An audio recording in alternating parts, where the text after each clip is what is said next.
ഒന്ന് പുറത്തു. നേർച്ചയിലുണ്ടാകുന്ന അനാചാരങ്ങളെ കുറിച്ച് നിങ്ങൾ പറഞ്ഞു. അനാചാരങ്ങൾ നടന്നാൽ നമ്മളിപ്പോൾ എന്താ ചെയ്യാം?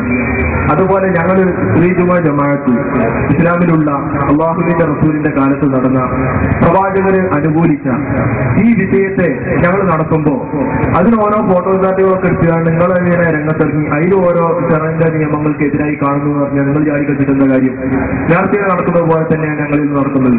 ഞങ്ങൾ എന്താ ഇനി ചെയ്യാം? ഇസ്ലാമിന്റെ ശരീരത്തിൽ അള്ളാഹുവിന്റെ റസൂല് പഠിപ്പിച്ചതാണ് ലാ തംനഉ ഇമാ അല്ലാഹി മസാജിദുല്ലാഹ്. അള്ളാഹുവിന്റെ അടിയാസികളായ സ്ത്രീകളെ അള്ളാഹുവിന്റെ ഭവന പള്ളികളെ തൊട്ട് നിങ്ങൾ തടയരുത് എന്ന് നബി സല്ലല്ലാഹു അലൈഹി വസല്ലം തങ്ങൾ വളരെ വ്യക്തമായി പറഞ്ഞിരിക്കെ ഈ അടിസ്ഥാനത്തിൽ ഈ ഹദീസിന്റെ താല്പര്യത്തിൽ സ്ത്രീകളെ പള്ളിയിലേക്ക് കൊണ്ടുവരികയും അതിനുവേണ്ടി ഞങ്ങൾ ശ്രമിക്കുകയും ചെയ്യുമ്പോൾ പിന്നെ നേർച്ചയിൽ വരുന്ന അനാചാരങ്ങൾ അങ്ങനെ അത് നമ്മളെന്താ ചെയ്യാൻ കഴിയാന്ന് പറഞ്ഞ പോലെ തന്നെ ഞങ്ങൾക്ക് ഇതിലും പറയാനുള്ളത്. പിന്നെ എന്തിനു നിങ്ങൾ ഇത് എതിർക്കണം? സ്ത്രീകളെ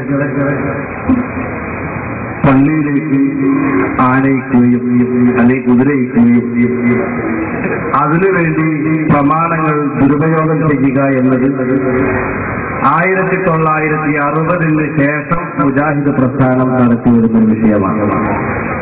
കാരണം അവരെന്തിന് പള്ളിയിൽ വരുന്നു എന്ന് ചോദിച്ച് കേമറ മൗലവി തന്നെ, അതായത് കെ ഉമർ മൗലവി കുറിച്ച് പറഞ്ഞതാണ്. കെ ഉമർ മൗലവി തന്നെ വളരെ വ്യക്തമായിക്കൊണ്ട് സ്ത്രീ ജുമാ ജമാഅത്തിനെ നിരുത്സാഹപ്പെടുത്തിയതായി കാണാം. മാത്രമല്ല 20ാം നൂറ്റാണ്ടിലെ ഇബ്നു തൈമിയ്യ എന്ന് വിശേഷിപ്പിച്ച 2000 ജൂലൈ അൽമനാറിൽ വസ്തുനിഷ്ഠമായി പരിചയപ്പെടുത്തിയ നാസറുദ്ദീൻ അൽബാനി എന്ന് പറയുന്ന വ്യക്തി അഹ്ലുസുന്നത്തി വൽ ജമാഅത്തിന്റെ ആദർശത്തിന്റെ അവസാന വാക്കി എന്ന് പരിചയപ്പെടുത്തിയ പ്രസ്തുത വ്യക്തി അദ്ദേഹത്തിന്റെ ഹിജാബുൽ മർഅത്തുൽ മുസ്ലിമ ഈ കിതാബി വസ്സുന്ന വിശുദ്ധ ഖുർആൻ അടിസ്ഥാനത്തിൽ സുന്നത്ത് അടിസ്ഥാനത്തിൽ ഖുർആനും സുന്നത്തും അടിസ്ഥാനത്തിൽ മുസ്ലിം വനിതയുടെ മറയുടെ ഹിജാബിന്റെ വിധി പറഞ്ഞ ഈ വ്യക്തി അദ്ദേഹത്തിന്റെ ഈ ഗ്രന്ഥത്തിന്റെ 75ാമത്തെ പേജിൽ പറയുന്നു, അല്ലാഹുവിന്റെ റസൂലിന്റെ ഹദീസ് ഉദ്ധരിച്ചുകൊണ്ട് സ്ത്രീകൾ വീടിന്റെ ഉള്ളിലാണ് നിസ്കരിക്കേണ്ടത് എന്ന് പറഞ്ഞതിന് ശേഷം ഹജ്ജിൽ വരാറുള്ള ചില സ്ത്രീകൾ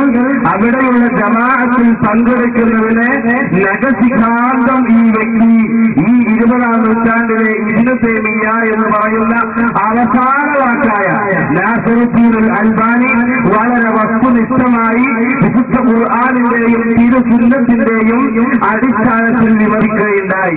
മാത്രമല്ല നേരത്തെ പറഞ്ഞ 1 എന്ന പുസ്തകം ഇസ്ലാഹി പ്രസ്ഥാന ചരിത്രത്തിന്റെ രാമുഖം എന്ന ഈ പുസ്തകത്തിന് ശൈഖുൽ ഇസ്ലാം ഇബ്നു തൈമിയ്യ എന്ന ഇസ്ലാഹി പ്രസ്ഥാനത്തിന് തുടക്കം കുറിച്ച നേതാവെന്ന് പരിചയപ്പെടുത്തിയ ഇബ്നു തൈമിയ്യ എന്ന് പറയുന്ന വ്യക്തി അദ്ദേഹത്തിന്റെ അൽ ഹിജാബ് വസ്സുഹൂർ എന്ന പേരുള്ള ഗ്രന്ഥത്തില് 25ാമത്തെ പേജിൽ വളരെ വസ്തുനിഷ്ഠമായി മുസ്ലിങ്ങളായ വനിതകളാണോ വീട്ടിലാണ് നിസ്കരിക്കേണ്ടത് എന്ന് പറയുകയുണ്ടായി. എന്താണ് കാരണം? എന്താണ് മുജാഹിദിന്റെ ഉത്തരവാദിത്തപ്പെട്ട നേതാക്കന്മാർ കേരളത്തിൽ മാത്രമേ വാദക്കാരുള്ളൂ. അല്ലാഹുവിന്റെ റസൂലിന്റെ കാലഘട്ടത്തിൽ തന്നെ ഇസ്ലാം കേരളത്തിൽ വന്നു എന്ന് ഒന്നേക്കാൾ മുഖ്യ പുസ്തകം പറയുന്നുണ്ട്. 1942 ആദ്യമായി സ്ത്രീകൾ പള്ളിയിൽ വന്നതെന്ന് 1995 പുറവ വാരികയിൽ വളരെ വ്യക്തമായി കൊണ്ട് തന്നെ രേഖപ്പെടുത്തിയിട്ടുണ്ട്. ചുരുക്കി പറഞ്ഞാൽ പാരമ്പര്യമായി നാം ചിന്തിക്കുമ്പോൾ അല്ലാഹുവിന്റെ റസൂലിന്റെ കാലഘട്ടത്തിൽ തന്നെ നിർമ്മിക്കപ്പെട്ട പള്ളികളിൽ ഒന്നിനും ലേഡീസ് കമ്പാർട്ട്മെന്റ് നാം കാണുകയുണ്ട്. അല്ലാഹുവിന്റെ റസൂലോ ഉത്തമ നൂറ്റാണ്ടിലെ ഏതെങ്കിലും ആളുകളോ സ്ത്രീകൾ പള്ളിയിലേക്ക് പോകുന്നതിനെ പ്രോത്സാഹിപ്പിച്ച ഏതെങ്കിലും ഒരു ഉത്തരവ്, ഏതെങ്കിലും ഒരായത്ത്, ഏതെങ്കിലും ഒരു ഹദീസ് വിശുദ്ധ ഖുർആനിൽ നിന്നോ തിരുസുന്നത്തിൽ നിന്നോ ഉദ്ധരിക്കാൻ കഴിവുള്ള ആദർശമുള്ളവരുണ്ടോ, വിവരമുള്ളവരുണ്ടോ എന്ന് ഈ സമയത്ത് ചോദിക്കാൻ ആഗ്രഹിക്കുകയാണ്. ഏതായിരുന്നാലും പറഞ്ഞു വന്നത് അള്ളാഹുവിന്റെ റസൂല് പ്രോത്സാഹിപ്പിച്ചിട്ടില്ല. ഈ വസ്തുത മുജാഹിദ് മുമ്പ് പറഞ്ഞിരുന്നു. അതുപോലെ തന്നെ ജമാഅത്തെ ഇസ്ലാമിക്കാർ എല്ലാ മൗദൂദിയുടെ പുസ്തകവും ട്രാൻസ്ലേറ്റ് ചെയ്യാറുണ്ട്. അവർ ട്രാൻസ്ലേറ്റ് ചെയ്യാത്ത, ഇന്ന് ട്രാൻസ്ലേറ്റ് ചെയ്ത് പ്രസിദ്ധപ്പെടുത്താത്ത എന്നോ ഏതൊരു മൂലൊരാൾ ചെയ്തിരുന്നു എന്ന് കേട്ടു. അത് പിന്നെ അടക്കം ചെയ്തിട്ടുണ്ട്. ഒരു പുസ്തകമാണ് മൗദൂദി സാഹിബിന്റെ ഹിജാബ് എന്ന് പറയുന്ന പുസ്തകം. ആ പുസ്തകത്തിൽ സുന്നികൾ പറയുന്നതിലും കണിശമായി ഈ വിഷയത്തെ വസ്തുനിഷ്ഠമായി അദ്ദേഹം പറഞ്ഞത് കാണാം. ഏതായിരുന്നാലും സ്ത്രീകൾ പള്ളിയിൽ പോവുക എന്ന ഏർപ്പാട് ഖുർആൻ പരിചയപ്പെടുത്തിയിട്ടില്ല. ഖുർആനിൽ പള്ളികളിൽ ആര് സംബന്ധിക്കണം എന്ന് പറഞ്ഞപ്പോ അവത എല്ലാ പള്ളിയിലും നബിയെ കയറരുത്, മസ്ജിദും തഖ്വയിൽ അധിഷ്ഠിതമായി നിർമ്മിക്കപ്പെട്ട പള്ളിയിലാണ് നബിയെ താങ്കൾക്ക് നിൽക്കാൻ കഴിയുന്നത്, നിൽക്കേണ്ടത്, നിസ്കരിക്കേണ്ടതെന്ന് പരിചയപ്പെടുത്തിയപ്പോൾ അതിന്റെ ലക്ഷണം പറഞ്ഞത് ആളുകൾ മാത്രം പങ്കെടുക്കുന്ന പള്ളി എന്നാണ്. കാരണം ഇവിടെ ചേകന്നൂര് പള്ളി ഉണ്ടാക്കിയപ്പോൾ ഖുർആൻ ദർശനത്തിൽ പറയുന്ന പെണ്ണുങ്ങൾ പള്ളിയിൽ പോകണമെന്ന്, ഖാദിയാനികൾ പറയുന്നു അഹമ്മദിയ സന്ദേശത്തിൽ സ്ത്രീകൾ പള്ളിയിൽ പോകണമെന്ന്, മുജാഹിദ് പ്രസ്ഥാനം ഇപ്പോൾ പറയുന്നു സ്ത്രീകൾ പള്ളിയിലേക്ക് പോകണമെന്ന്, ജമാഅത്തെ ഇസ്ലാമിക്കർ പറയുന്നു കുറയ്ക്കണം പള്ളിവാസൽ വലിയ കാര്യമാണ്. എല്ലാ വിഭാഗവും പറയുന്നു, ഖുർആൻ പറയുന്നു ഏറ്റവും നിങ്ങൾക്ക് നിൽക്കാനും നിസ്കരിക്കാൻ ഉതകുന്ന പള്ളി വേണം. പുരുഷന്മാർ പങ്കെടുക്കുന്ന പള്ളിയാണത്. കാണാം. എന്താണ് ഇങ്ങനെ പറയാൻ കാരണം? എന്താണ് പെണ്ണുങ്ങളെ മാത്രം പുരുഷന്മാർ മാത്രം എന്ന് പറയാൻ കാരണം?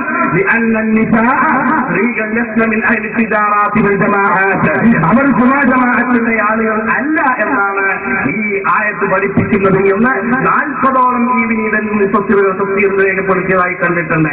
അതുകൊണ്ടാണ് പൂർവികരായ ആളുകളൊന്നും ഈ വിഷയം രേഖപ്പെടുത്താതിരുന്നത്. അള്ളാഹുവിന്റെ റസൂലിനോട് പറഞ്ഞു, നബിയേ ഇതിന്റെ പിന്നിൽ ഒരുപാട് ആളുകളുണ്ട്, ആ ആളുകളൊക്കെ എന്റെ ശബ്ദമാണ് ഒരേ ശബ്ദത്തിൽ ചോദിക്കുന്നത്. പുരുഷന്മാർ ജമാഅത്തിന് പോകുന്നുണ്ട്, പുരുഷന്മാർ ജമാഅയിൽ പോകുന്നുണ്ട്, പുരുഷന്മാർ പള്ളിയിൽ പങ്കെടുക്കുന്നുണ്ട്, ഞങ്ങൾക്കും ആ പ്രതിഫലം വേണ്ടെന്ന് പറഞ്ഞപ്പോ മോനെ നിൽക്കാനല്ലേ അത് വന്നോളൂ എന്നല്ല പറഞ്ഞത്. നേരെ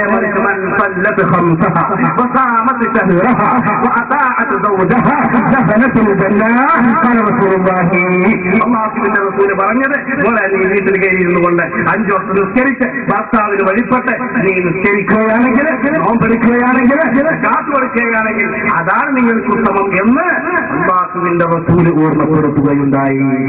അപ്പൊ ഖുർആനും സുന്നത്തും സ്ത്രീകൾ പള്ളിയിൽ പോവുക എന്നതിനെ പ്രോത്സാഹിപ്പിച്ചിട്ടേ ഇല്ല. അതുകൊണ്ടാണ് കേരളക്കരയിൽ ഇസ്ലാം കൊണ്ടുവന്നത് സഹാബത്തെ കിറാമിന്റെ കാലഘട്ടത്തിൽ തന്നെയായിരുന്നു എന്ന് ഈ ഇസ്ലാഹി പ്രസ്ഥാന ചരിത്രത്തിന്റെ രാമുഖം എന്ന പുസ്തകത്തിൽ വളരെ വ്യക്തമായിക്കൊണ്ട് കേരളത്തിലെ ആദ്യത്തെ ഇസ്ലാഹി നേതാവ് നബിയുടെ കാലത്ത് തന്നെ മതപ്രബോധകനായി ഇവിടെ വന്നിറങ്ങിയ മാലിക്കുൽ ദീനാറാണെന്ന് ഈ പുസ്തകത്തിൽ പറയുന്നു. ഇത് കേരളക്കരയിൽ ഇസ്ലാമിന്റെ പ്രചണ്ഡമായ പ്രബോധന പ്രവർത്തനങ്ങൾക്ക് വേണ്ടി ഇറങ്ങിത്തിരിച്ച മഹാരഥന്മാരായ സഹാബത്തെ കിറാം അവരിങ്ങനെ ആശയം കാണിച്ചോ? ഇല്ല. എന്നെ ആദ്യമായി പള്ളിയിൽ പോയത് ഈ പാദധന്യം എന്ന് പറഞ്ഞ് 2 താത്താര്, ഒന്ന് വെള്ളറന്മാരെ കദീസ കുട്ടി 109 മരുന്ന് പോലെ, ഒന്ന് വെള്ളറന്മാരെ കദീസ കുട്ടി, ഒന്ന് PK ആമിന. എന്താണ് കേരളത്തിൽ ആദ്യമായി അല്ലാഹുവിന്റെ പള്ളിയിൽ പോയി ആരാധനാ കർമ്മങ്ങളിൽ പങ്കെടുത്ത 2 മുസ്ലിം വനിത, ഒന്ന് മാലിക്കുദീനാന്റെ പെണ്ണുങ്ങളും ഒന്ന് മുഹയ്യത്തുദ്ദീന്റെ പെണ്ണുങ്ങളും അല്ല, നേരെ മറിച്ച് ആരാണ്? 1942 അവരിങ്ങനെ ചരിത്രങ്ങൾ, അവർ ചരിത്ര ശകലങ്ങൾ ഓർമ്മകളുടെ അറയിൽ നിന്ന് തികഞ്ഞെടുക്കുന്നു.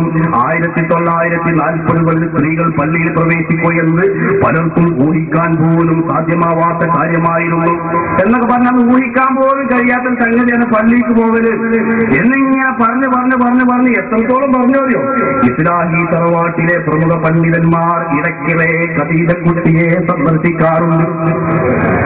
ഇക്കൂട്ടത്തിൽ KNM സംസ്ഥാന സെക്രട്ടറി AP അബ്ദുൽ ഖാദർ മൗലവി പ്രത്യേകം എടുത്തു പറഞ്ഞു, ഈ അടുത്ത് ഏതാനും മാസങ്ങൾക്ക് മുമ്പ് അദ്ദേഹം ഒന്ന് കുശലാന്വേഷണം നടത്തിക്കൊണ്ടെങ്കിൽ അത് കുഴപ്പമില്ല.